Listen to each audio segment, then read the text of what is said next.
पर रोक लगाई और फिर सौगात में ये बिल लाया गया। निसार में तेरी गलियों पे है वतन, जहां चली है रिवाजो गैर कि कोई ना सर उठाकर चल सके।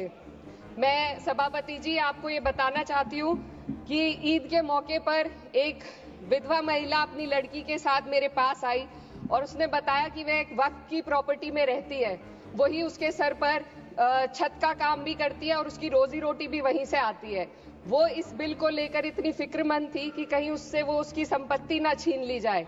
वो अकेली एक ऐसी महिला नहीं है, ऐसे लाखों लोग हैं जो वक्फ की गरीब महिलाएं जो वक्फ की संपत्ति से अपना रोजगार चला रहे हैं। और ये जो वक्फ बाय यूजर क्लॉज के हटाने से लाखों वक्फ की जायदाद अपना स्टेटस खो देंगी और लाखों लोग इसी तरीके के लोग सड़कों पर आ जाएंगे।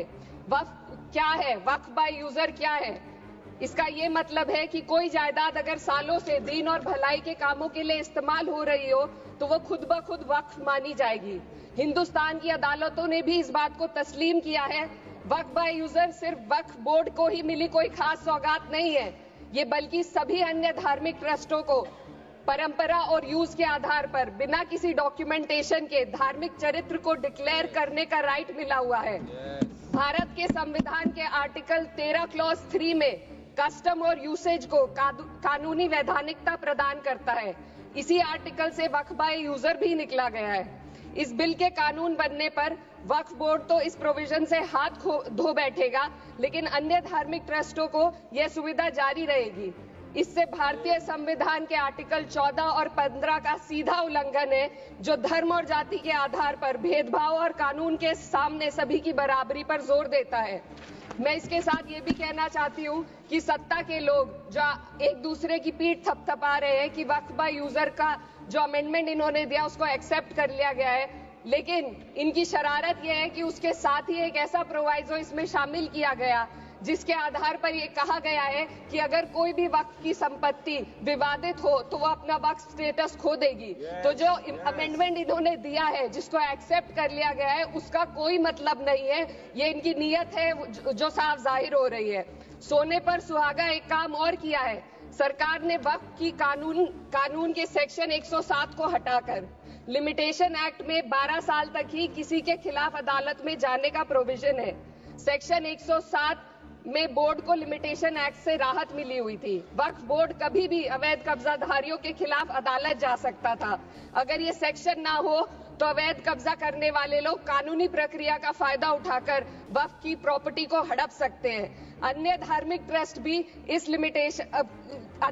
ट्रस्टों पर भी ये लिमिटेशन एक्ट लागू नहीं होती, तो फिर वक्फ बोर्ड के साथ ये सौतेला रवैया क्यों किया जा रहा है? धर्म को देखकर दोहरी नीति क्यों अपनाई जा रही है? सेक्शन 107 और वक्फ बाय यूजर को अगर एक साथ पढ़ा जाए तो इससे लाखों वक्फ की प्रॉपर्टी पर कब्जा किया जाएगा। इसलिए ये बिल मुसलमान की भलाई का नहीं बल्कि उनके वजूद और विरासत को मिटाने का बिल है। हिंदुस्तान में बहुत सारे धार्मिक ट्रस्ट हैं जिसमें उस खास मजहब के लोग शामिल होते हैं और उसका इंतजाम करते हैं। और ये बात समझ में आने वाली भी है, क्योंकि जो व्यक्ति अपने मजहब के रीति रिवाज को जितना अच्छे से समझ सकता है, किसी अन्य मजहब का व्यक्ति नहीं समझ सकता। आर्टिकल 26 क्लॉज 2 के तहत धार्मिक संप्रदायों को अपने मजहबी इदारों के एडमिनिस्ट्रेशन का हक देता है, लेकिन वक्फ बोर्ड के बारे में इसको उल्टा किया जा। Sir 2 minute sir please 2 minutes.